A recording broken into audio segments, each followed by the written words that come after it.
We ask for the opportunity to celebrate our graduates' many accomplishments today. We ask that their path be made clear to them. We ask that they be strengthened by the challenges they have overcome this year and by the challenges they have before them. We ask that they put their knowledge, skills, and insights gained through their education to use for the good of all humankind. We ask that they have the tenacity, curiosity, and courage to make a positive difference in the world they help create. We ask that they be filled with an unquenchable desire to learn throughout their lives, and we ask that they have the humility to learn from their mistakes. This we pray. Amen.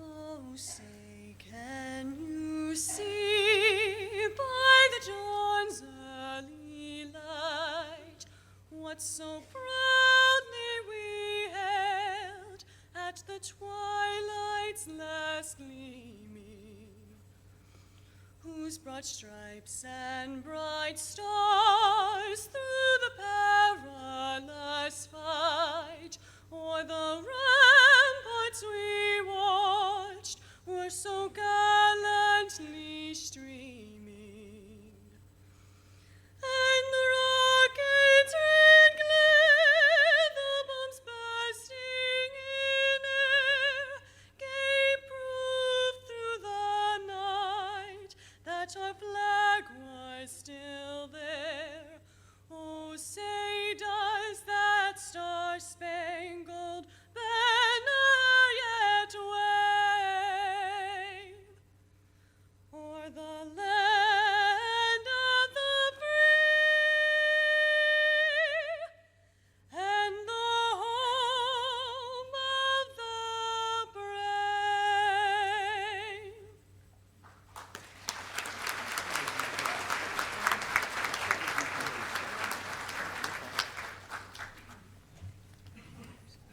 You may be seated.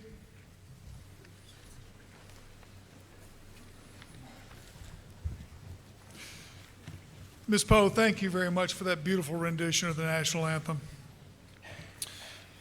On behalf of the college's Board of Trustees and our distinguished faculty and dedicated staff, it is an honor for me to welcome you to the 63rd commencement exercises for Gulf Coast State College.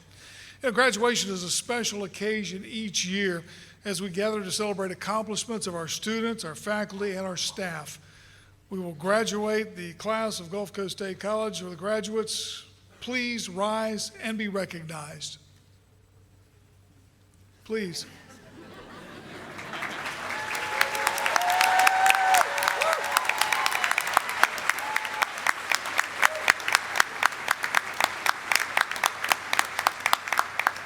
Thank you. At this time, I'd like to welcome Dr. John Holdnack, our college president, as he recognizes our platform guest.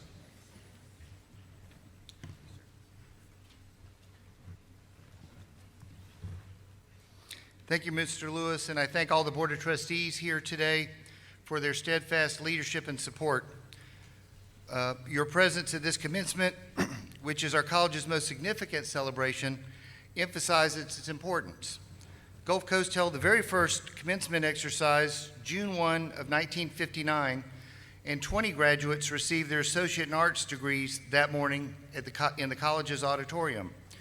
Our plan was to, in the 65th year of the college, to reenact that and do it on campus, but we decided that 17 different graduations might be a bit much. So we decided to use a place a little bit bigger. The traditions of commencement date back more than 8 centuries. In the medieval university, students and teachers both wore gowns very similar to the ones you see us all wearing today, indicating their scholastic status. The robes, the hoods, the mortarboards, the cords, the tassels, each and every one of them has significance and are described in more detail in your program. The cut of the gown means something different with the degree attained by the person wearing it.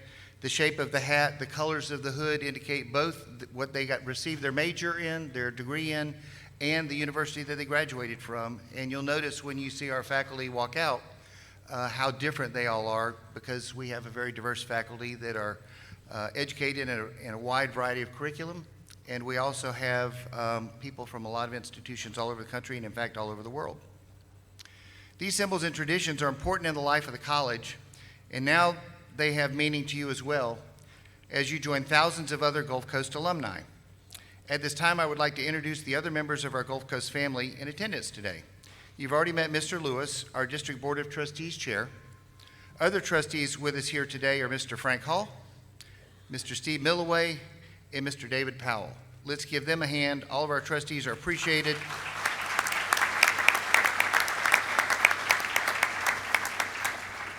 And again, trustees, thank you for your guidance and your support.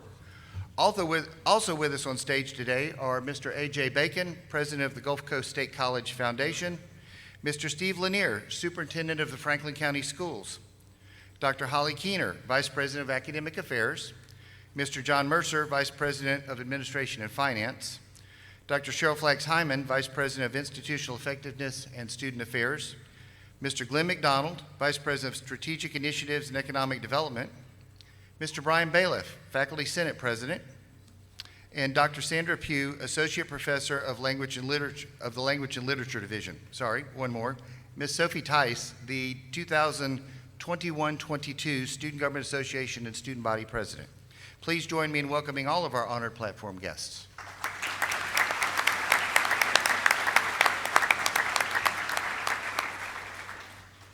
At this special occasion, I would also like to recognize a special group of people who really deserve it.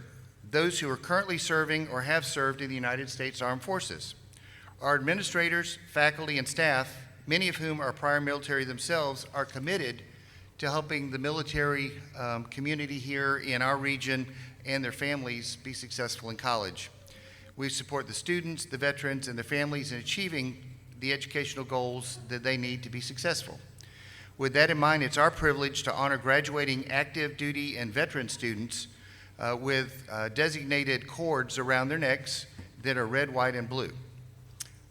If all of the folks in the audience and all of our faculty and staff, anybody in the audience, guests as well, if you are currently in the military or have ever served in the military, would you please stand? Let's show them our appreciation.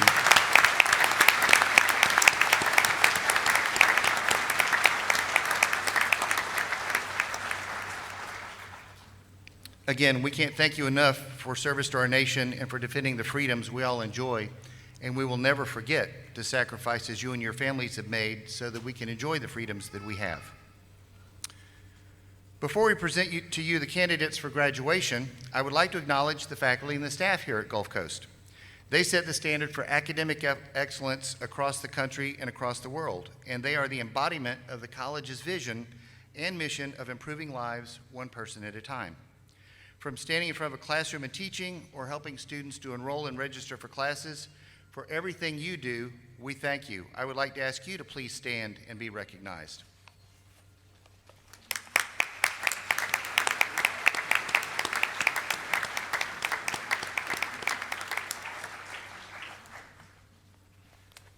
And to all the parents, friends, family members in the audience today, your efforts are also to be commended.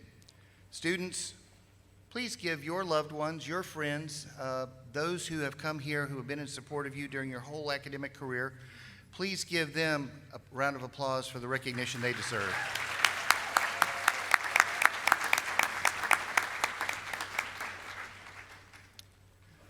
This is my 33rd graduation that I've attended at Gulf Coast State College. That's probably close to a record. And I've heard a lot of people do graduation speeches, and I thought, you know, on the magical number of 33, which isn't magical at all, but I thought that I would take the President's prerogative and share with you a couple of the most important themes that I thought came out of 33 years worth of graduation speeches. And I bet you I can do it faster than most of those speakers. I learned a long time ago from a mentor of mine that if you want to be successful as a speaker, you should stand up to be seen, speak up to be heard, and shut up to be appreciated. So I've had a lot of people in my life that were inspirational to me, And they may have been relatives, they may have been people that I knew, grew up with, have had the chance to work with. They may have even been complete strangers that just did something that I thought was so phenomenal and so amazing that image or that story or those words of wisdom or that course of action stuck with me through my life. And so I thought I'd share just a couple with you because I think you'll understand why I think that everyone in this room has the opportunity to both be inspired and be inspirational. My grandfather was destined to be a Pennsylvania coal miner. As soon as he was old enough, which I think was about 13, his father took him down into the mines with him to show him where he would be working in a year or two when he could get out of school and join his uncles and cousins in the coal mines. And my grandfather looked around and said, no thanks. And so he left home, moved out of town, and made his way in the world. And he was apparently quite the entrepreneur. He passed away right after I was born, and unfortunately, I don't have any vivid memories of meeting him.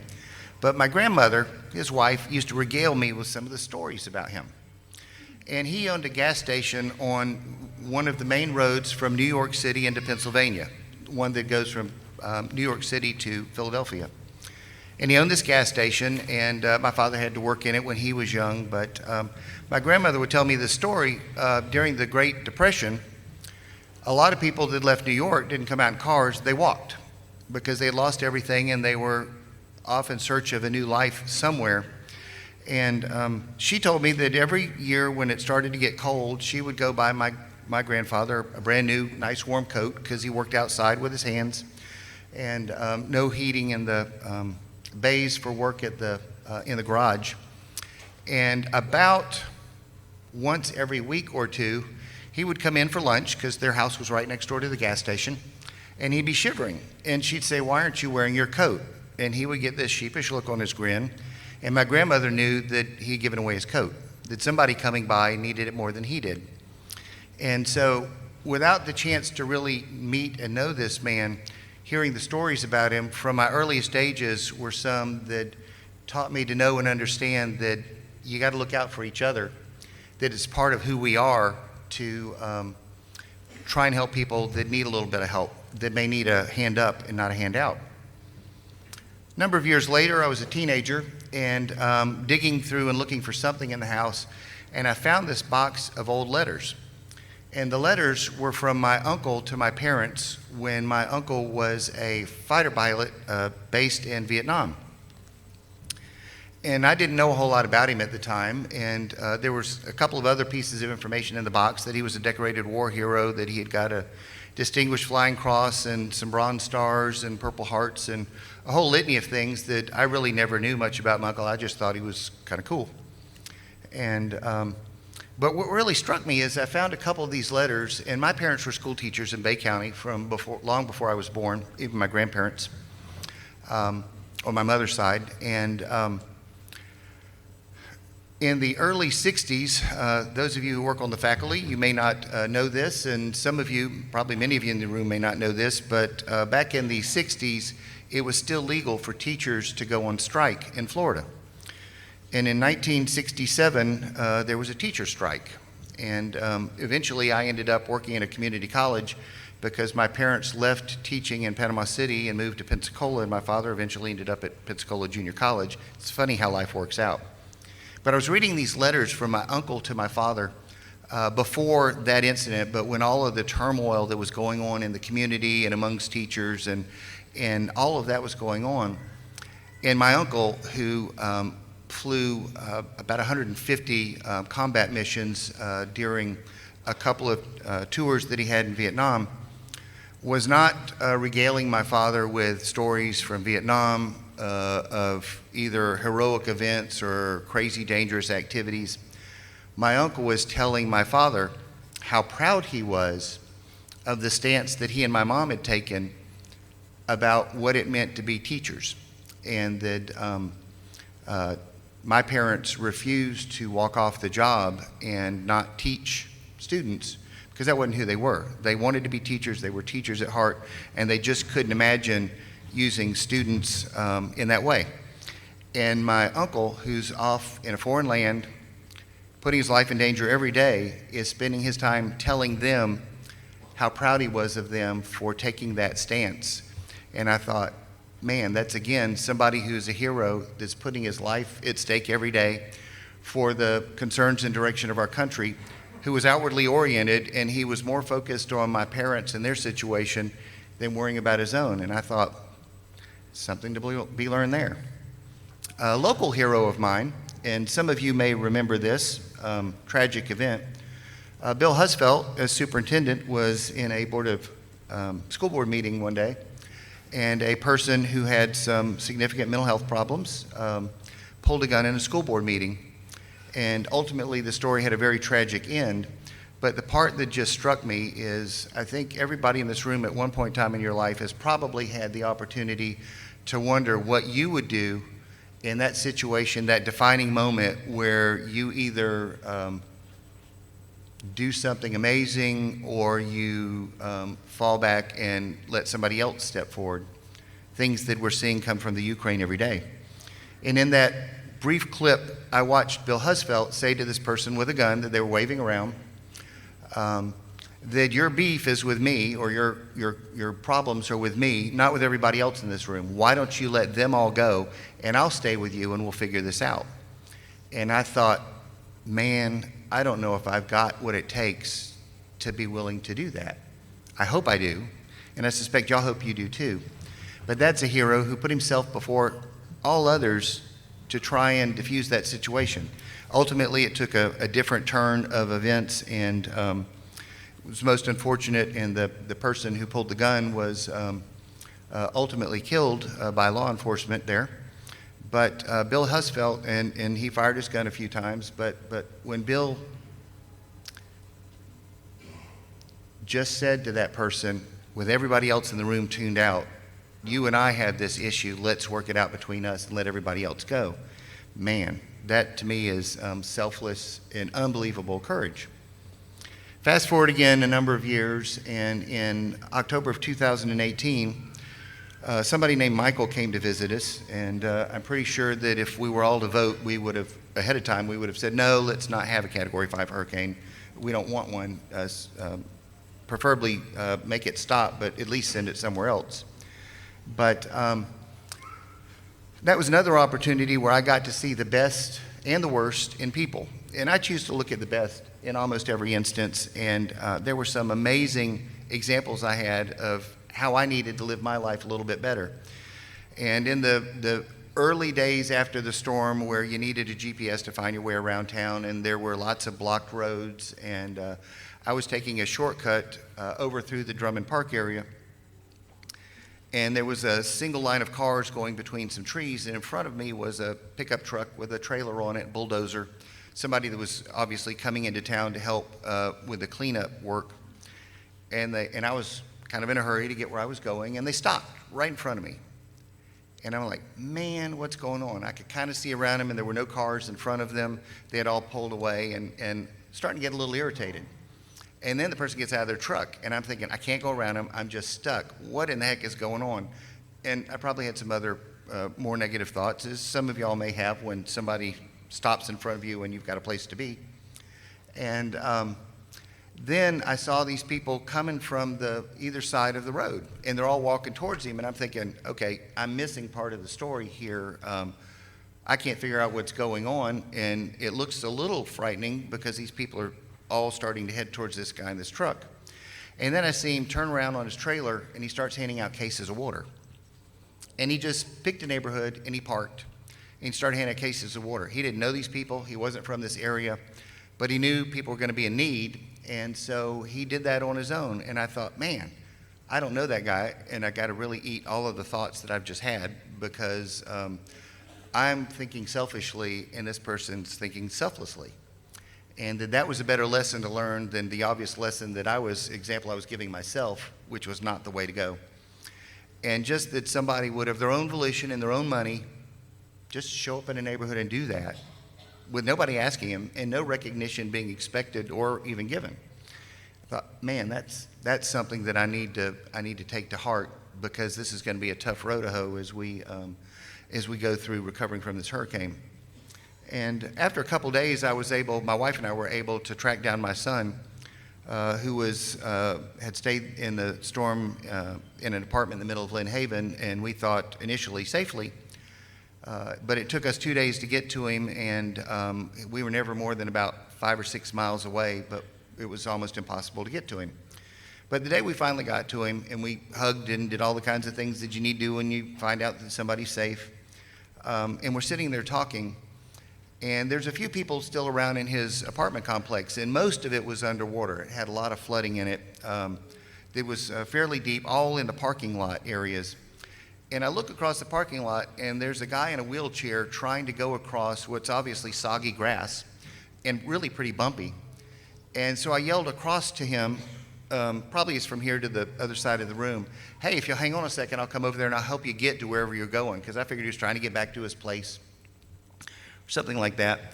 And he yells back, "I've been doing this all day." And I thought, okay, again, I'm missing part of the story. That's the strangest thing I've heard anybody say. I've been doing this all day, I thought maybe he'd been trying to get to his apartment all day. And so he kind of waved me off, and so I turned back and I'm talking to my son, and after a little while, I noticed that the guy has turned around and he's coming back to the side of the giant puddle, and when I say puddle, think thigh-deep puddle. And he's coming back around to our side of it, and I'm still talking to my son, and then I notice out the corner of my eye, he comes right behind me, and he looks at my son, and he says, "It's right behind your car, right?" And my son goes, "Yes." And so again, I'm thinking, I've stepped in the middle of a conversation because I have no idea what they're talking about, and it's like they're talking in another language with, I don't know what's behind his car, and I don't know what's going on, but my son seemed to. And then this guy in this wheelchair, and when he got closer, I noticed he was wearing a tank top, and I can remember this as if it were yesterday, maybe even this morning. He was wearing a tank top, he was wearing a pair of old black pants, and he only had one leg, and the other one was missing from above the knee. And he was in this wheelchair, and it was kind of a low-slung wheelchair. And while I'm looking at him, he turns around and he rolls his chair out into that water. And you know what it was like after the storm, and there was sewage backed up and things like that. It was not a pleasant environment. And he rolls his chair out, and I'm thinking, okay, what's my role here now? The guy's obviously lost his mind. Do I go grab his chair and pull him back out so I can save him? Because I've seen some good examples that I need to save people. And I'm trying to figure this out. And he gets about maybe 10 feet behind my son's car, and he throws himself forward so that his chest is on his thighs, and he starts swishing his hands around in the water. And now I'm thinking, I'm not going in after him because the guy's crazy, because he's splashing around in nasty water, and I don't know what he's doing. And then all of a sudden he throws himself back, and he's got a whole armful of leaves and paper and stuff like that. And I went, okay, this is the strangest experience I've ever had. This guy has absolutely lost his mind. And let's see if I can get the sound right. Then you hear and you see a whirlpool. And there's a drain there, and he's just uncovered the drain. And I looked at my son, and he said, he's been doing that since the storm passed. He's gone from puddle to puddle, and when I say puddle, think huge, hundreds of feet across, because eventually the leaves clog him back up again. So he's going from puddle to puddle to puddle, cleaning the drains. There are people there that are sitting on the front porch crying and kind of traumatized. There are people wandering about aimlessly, and there's this one guy that's on a mission, and he's going from puddle to puddle to puddle, and he's in a wheelchair, and it doesn't look like he's got much going for him at all, but he's cleaning these drains. And my son goes, yeah, he's been doing that since the storm passed, which was 2 days before. And I looked at my wife, and I said, we're going to be okay.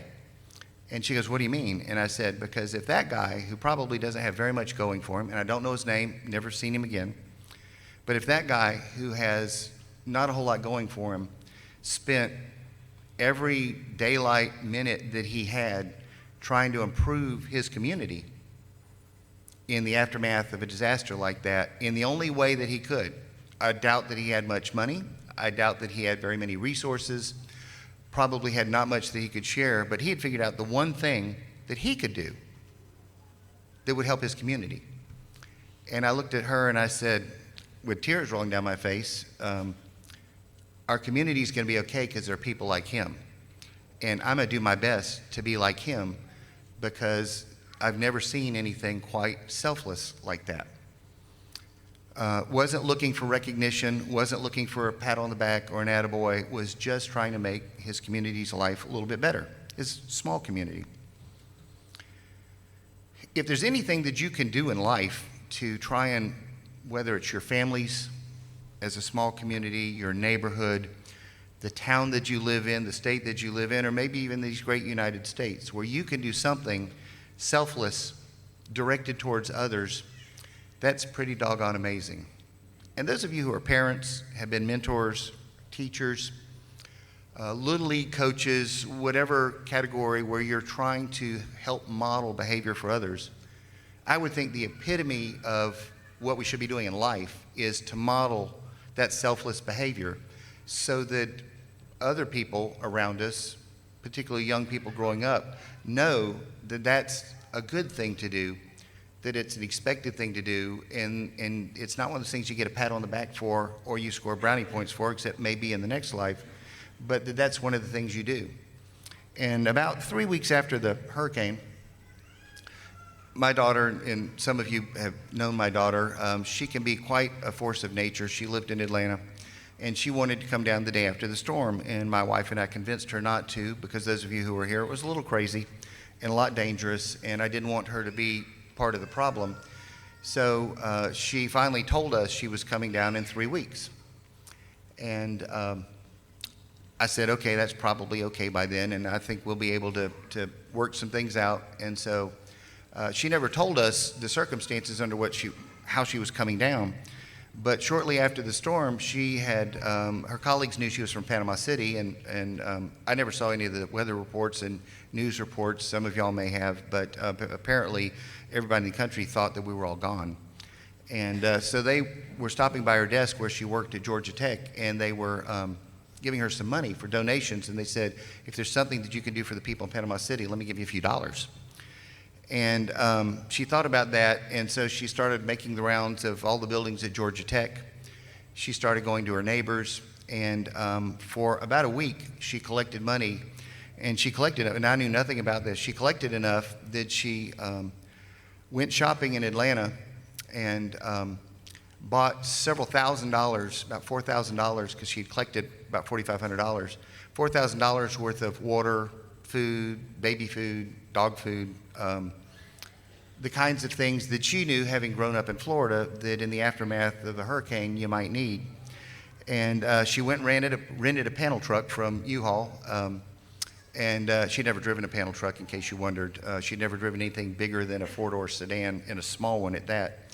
And she jumped into this big old truck, loaded all of the stuff in it, and headed down to Panama City, unbeknownst to me. She calls up her mother on our shameless plug for them, AT&T burner phone.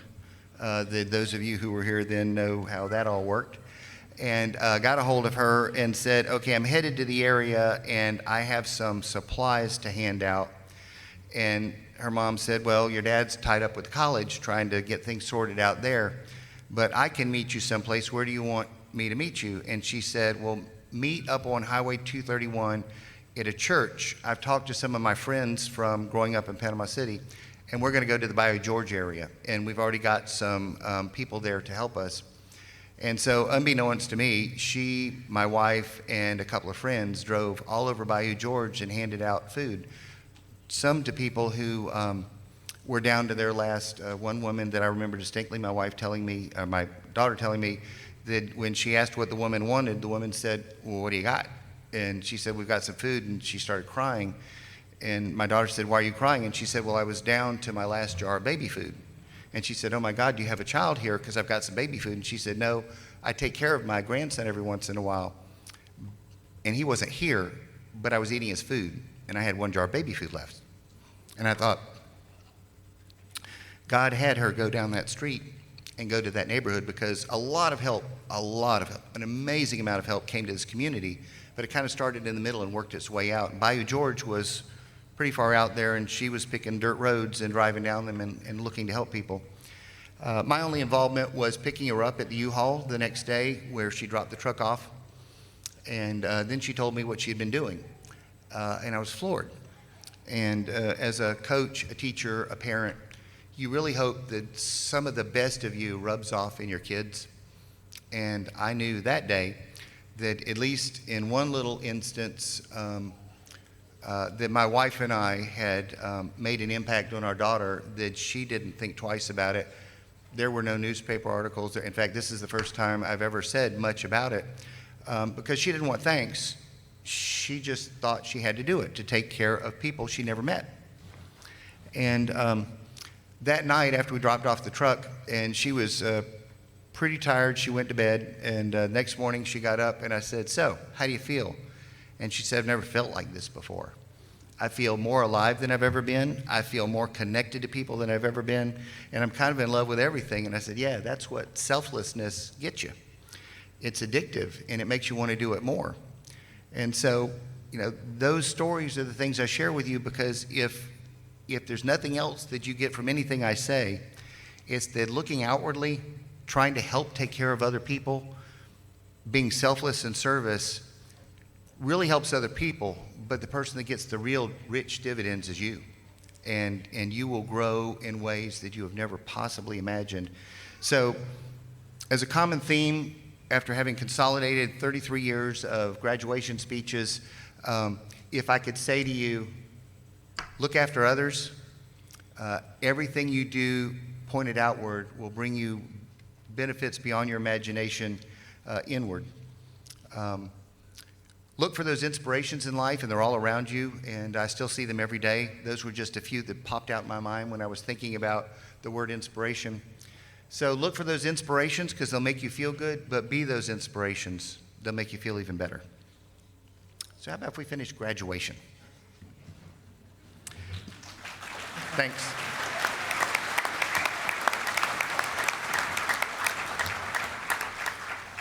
Now, Vice President Dr. Holly Keener will present the members of the graduating class and will assist me in conferring their degrees and certificates.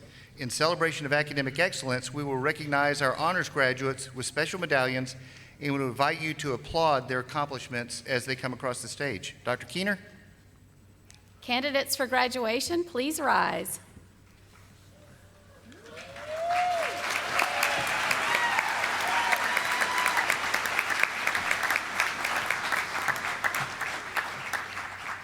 Dr. Holdnack, I present to you the graduating class of 2022.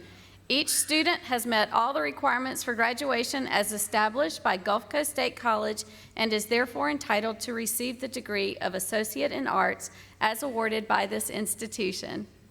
These students have been officially approved for graduation by the faculty and administration of Gulf Coast State College.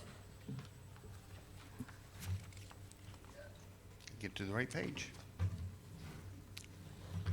Ladies and gentlemen in the audience and graduates, there have been no graduating classes in the history of higher education in this country that have been through what the ladies and gentlemen in front of you today have been through to finish their education.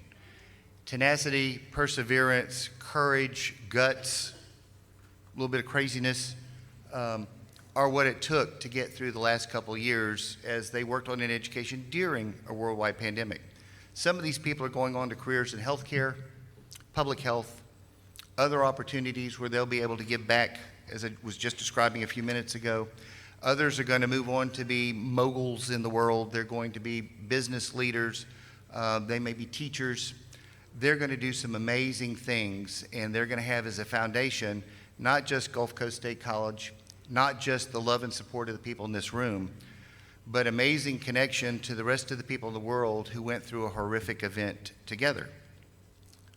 With that in mind, by the power vested in me by the District Board of Trustees in the state of Florida, I confer upon you the degrees of Associate in Arts with all of the rights, privileges, and honors that so rightfully belong to you as the 2022 graduating class of Gulf Coast State College. You may now move your tassels from right to left.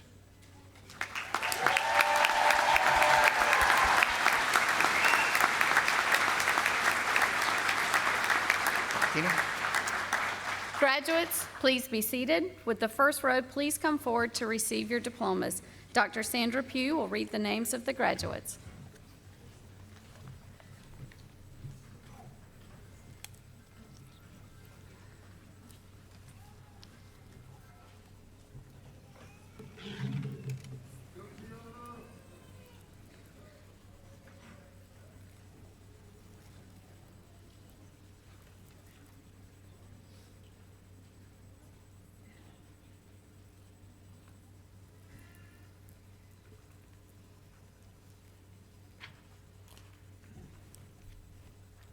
Tasneem F. Abdul Rahim.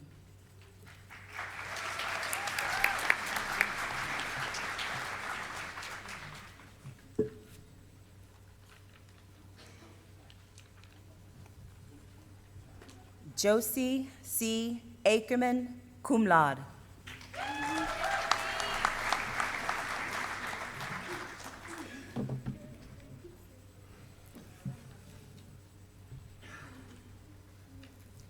Zainab Ahmad, summa cum laude.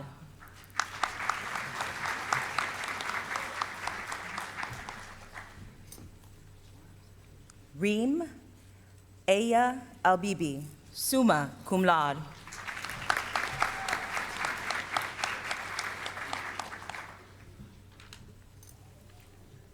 Jessica Alvarado Perez.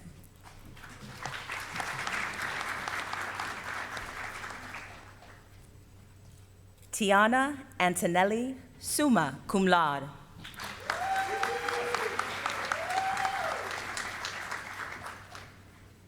Yesenia Lorena Uvina.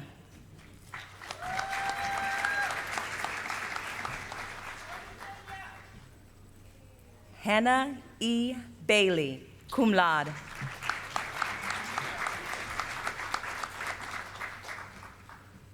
Benjamin L. Baker, cum laude.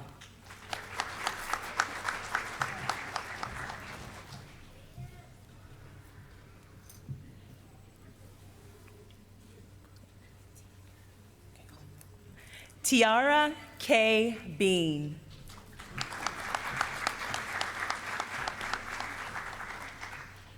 Brandon Ryan Bell.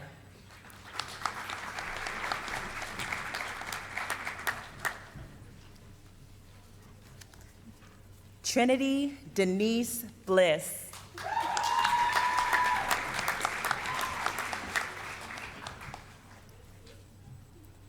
Amberly L. Bradbury, magna cum laude.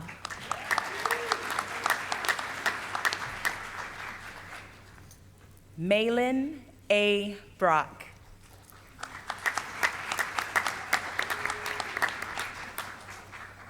Melanie Renee Brock.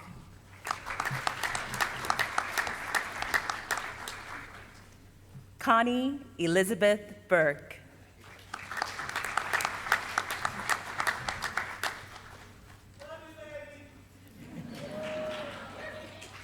Joanna Danielle Bush.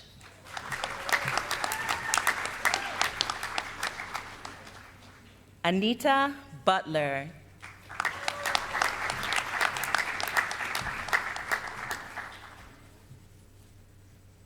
Alicia Deanna Cade.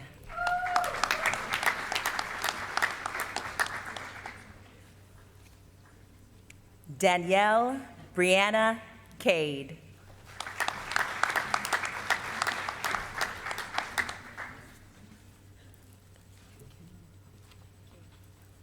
Elizabeth A. Kalo, cum laude.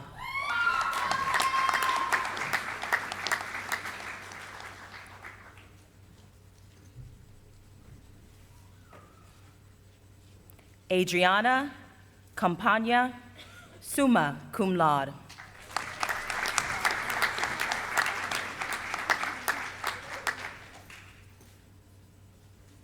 Lena L. Carawan.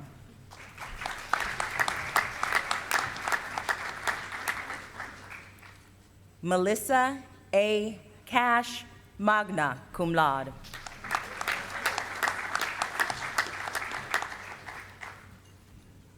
Hunter I. Chase, cum laude.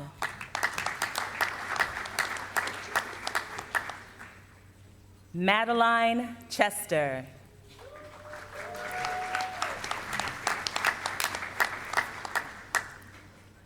Samuel M. Christensen.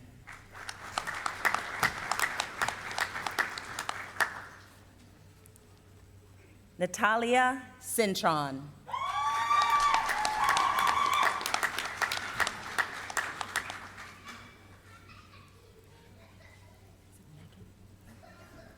Megan Ruth Clayton.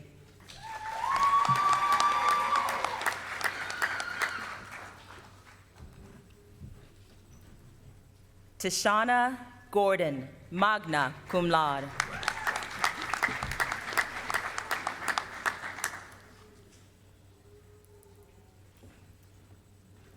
Brandon T. Cosby.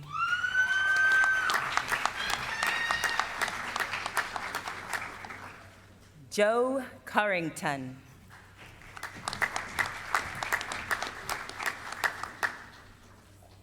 Sama Z. Daoud, summa cum laude.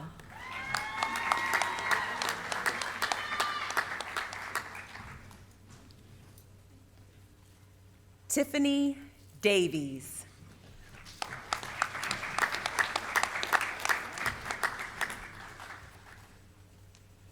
Hannah Marie Davis.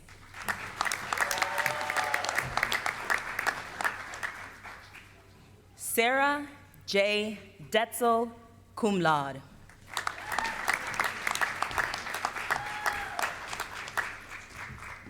Christian Joseph DeVere, cum laude.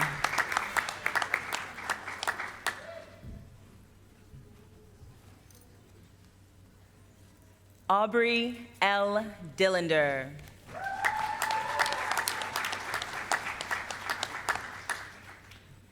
Jacob Dorr, summa cum laude.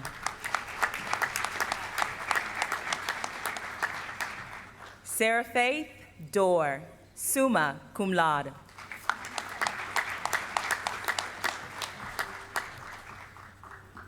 Tyler L. Dyer.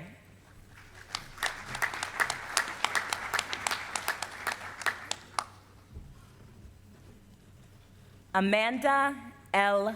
Dykes.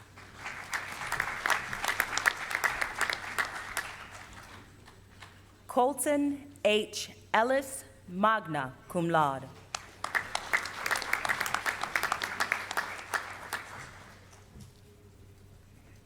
Natalie E. Fitzhugh, cum laude.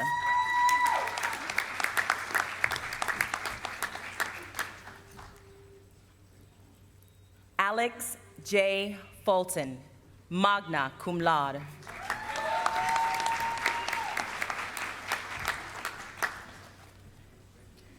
Alexis Blake Gohagen.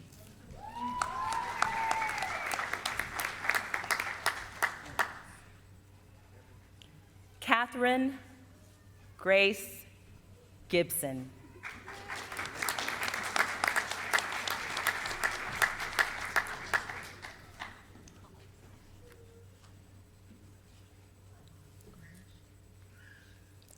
Olena Granish.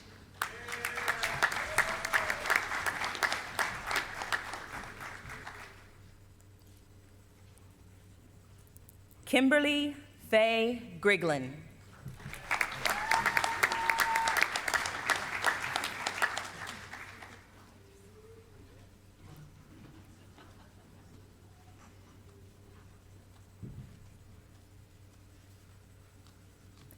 Haley Harrell, magna cum laude.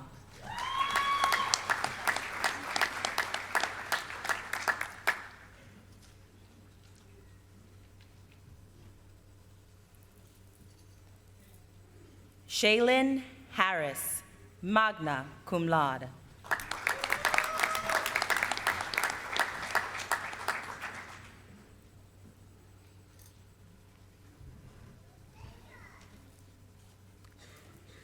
Sarah Elizabeth Hatcher.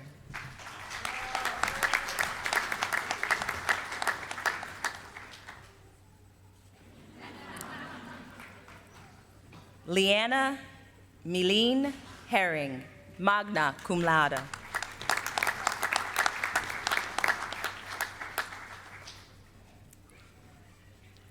Jelena Nicole Hess, magna cum laude.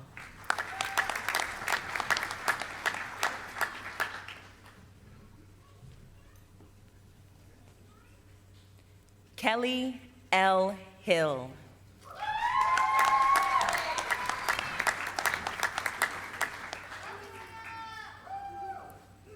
Noah R. Holder.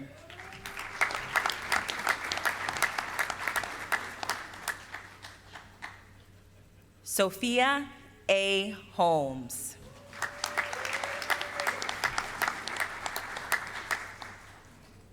Morgan Hughes, summa cum laude.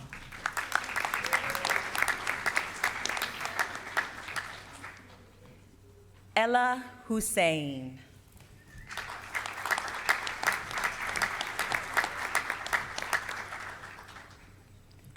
Cassidy L. Jackson, cum laude.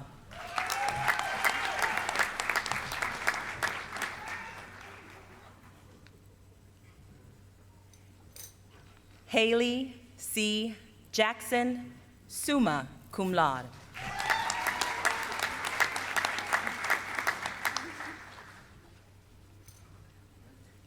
Angela Johnson, cum laude.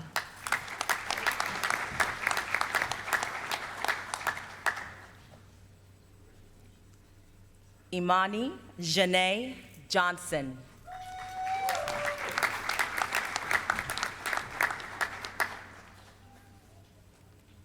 Aiden Brianna Lee Jones.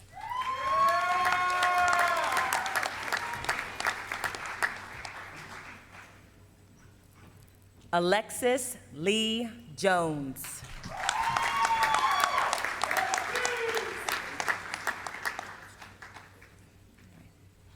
Nathan Joel Jones.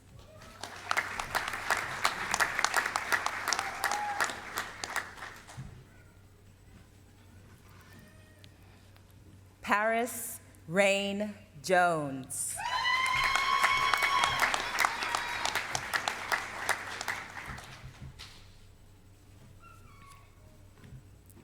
Braden Justice, magna cum laude.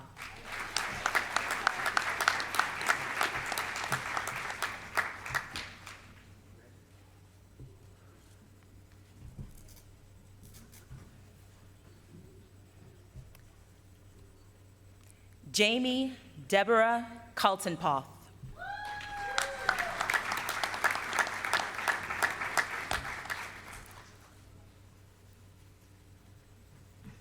Alexandra F.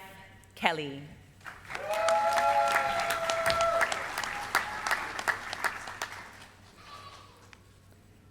Brianna Nicole Kelly.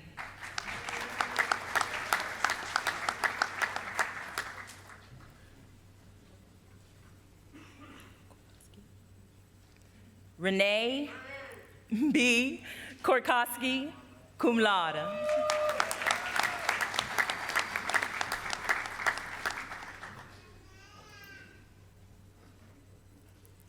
Bodie Glenn Lakina.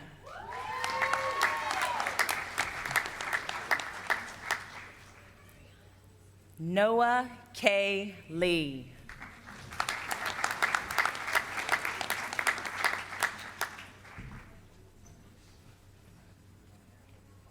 Emery Faith Lynn.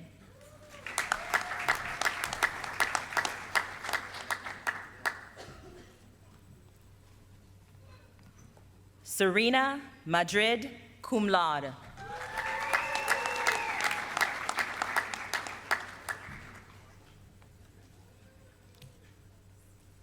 Dixie J. McClendon.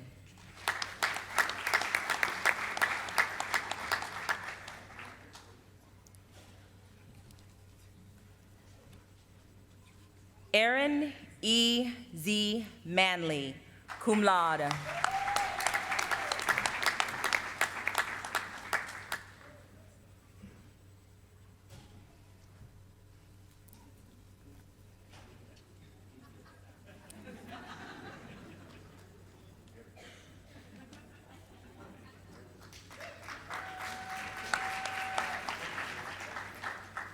Abby N. Mass.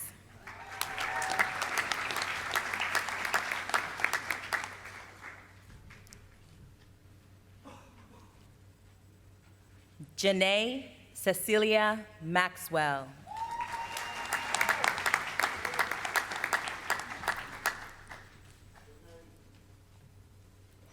Sabrina Nicole Medina.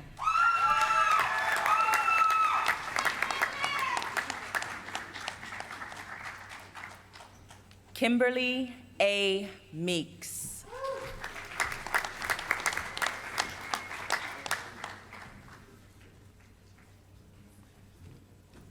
Meredith K. Meyer.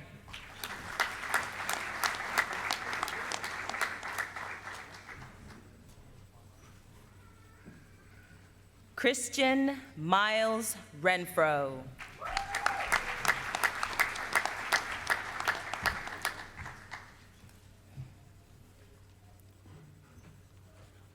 Mackenzie K. Milner, magna cum laude.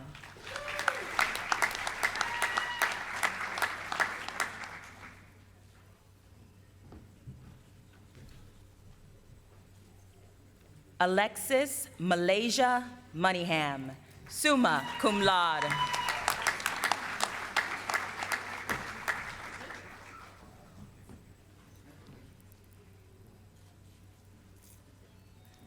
Jenna E. Murray.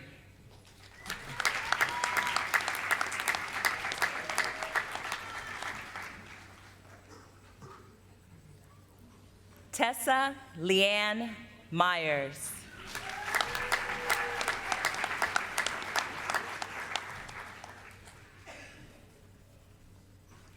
William Allen Newman.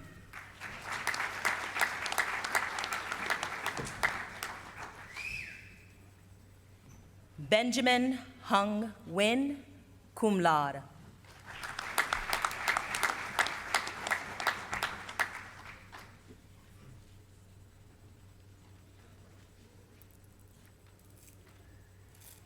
Kristen Shell Nichols.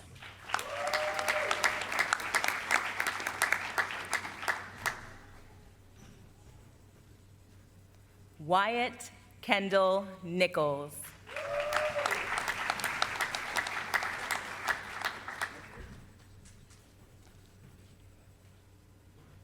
Alessandria Ojale, Dede.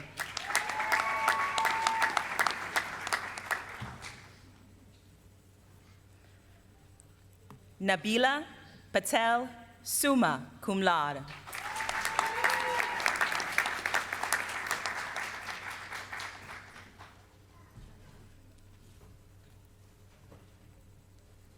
Shine Pearson.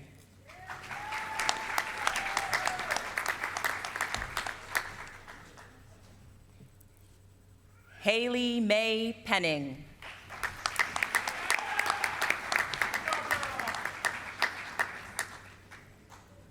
Michaela Peters.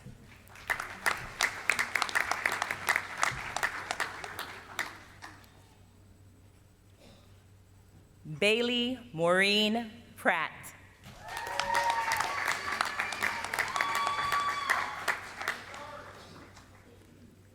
Leah Grace Price.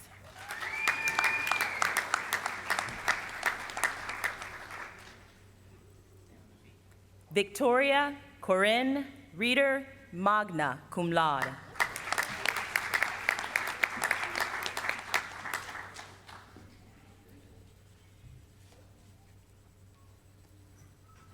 Kinsey Skyla Rice.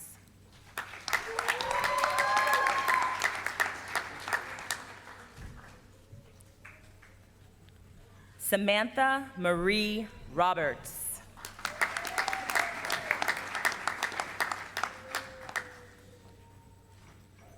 Morgan Robinson Wagu.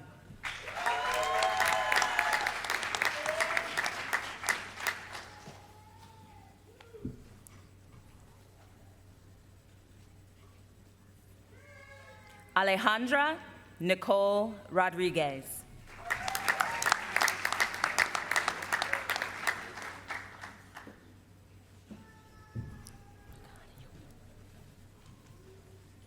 Clara Rogers.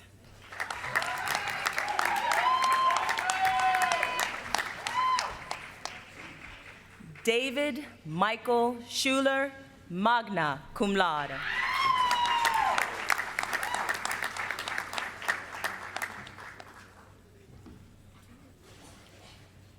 Joe Mama Schwab, cum laude.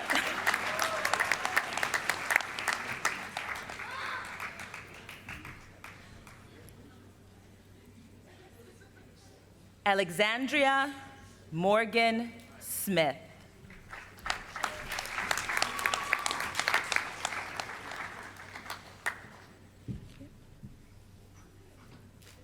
Alicia D. Smith.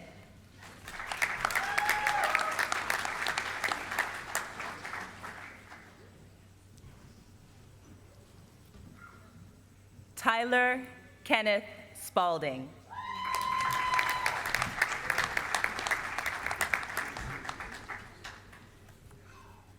Joshua M. Stark.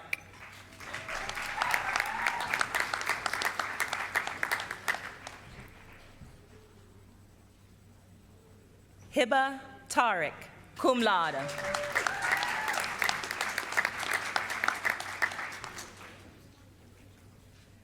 Alexis Serena Danielle Taylor, cum laude.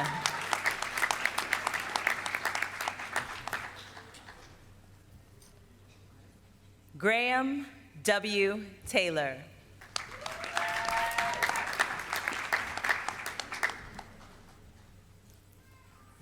Peyton Thayer.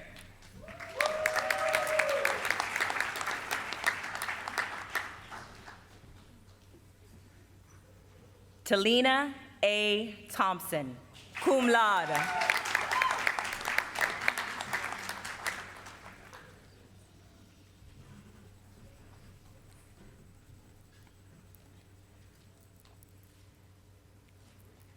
Traquan D.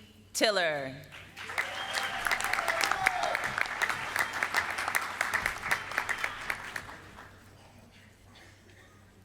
Amanda Tolliver.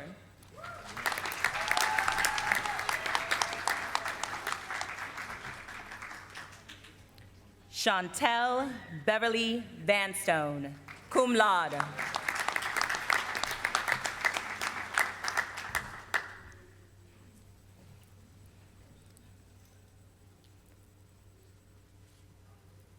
Victoria Rose Vasco.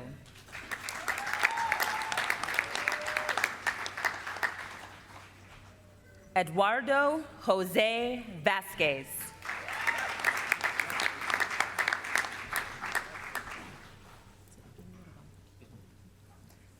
Ryan M.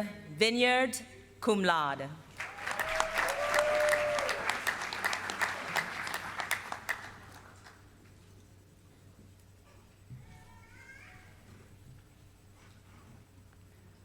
Brianna Taylor Walker.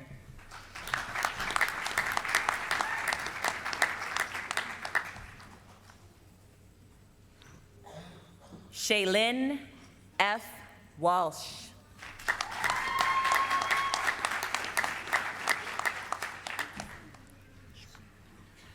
One more time. Taylin Chanel Watts.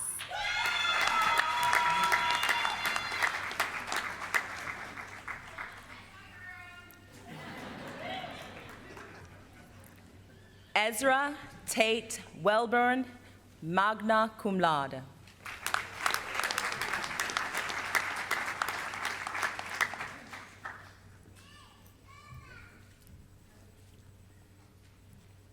Peyton M. West.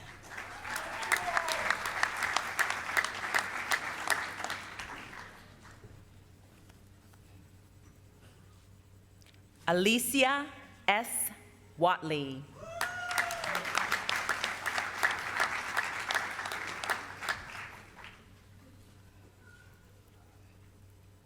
James H. White.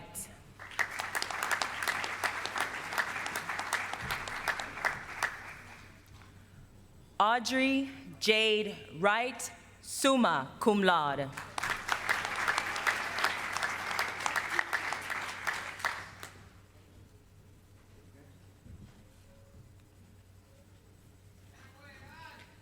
Jessica Diana Young.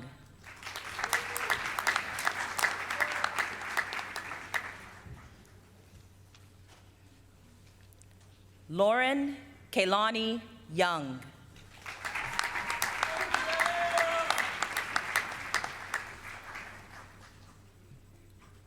Ashley A. Zierden.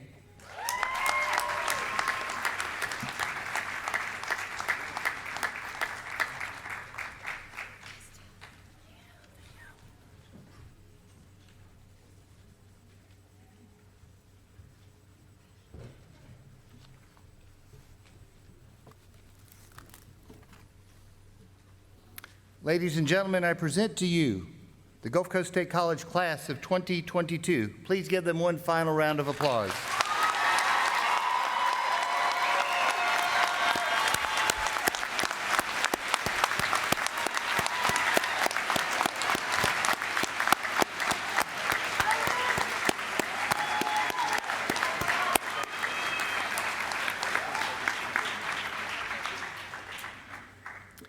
As this ceremony comes to a close, I want to acknowledge your collective persistence and determination, as well as the sacrifices you've made.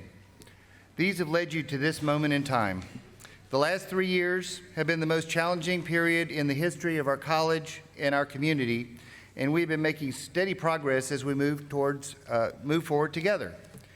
And all of you, our newest alumni, are the proof of that progress.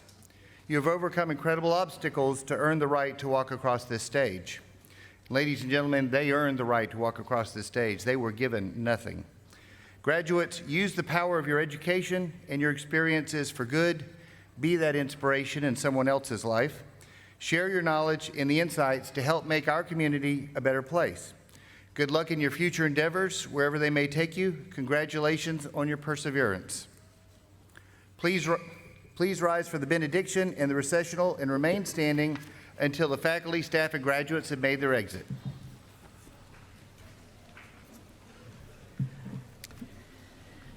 As we leave here today, we thank you for the blessing of learning. Thank you for the privilege of studying in our chosen areas and gaining new skills. May each graduate today feel proud and enjoy celebrating their success. Lord, we pray that they would be able to use this qualification and knowledge to go out and bless the world. Thank you for every aspect of their time with us, the knowledge gained, the friendships made, and the dreams and visions they carry in their hearts. Amen.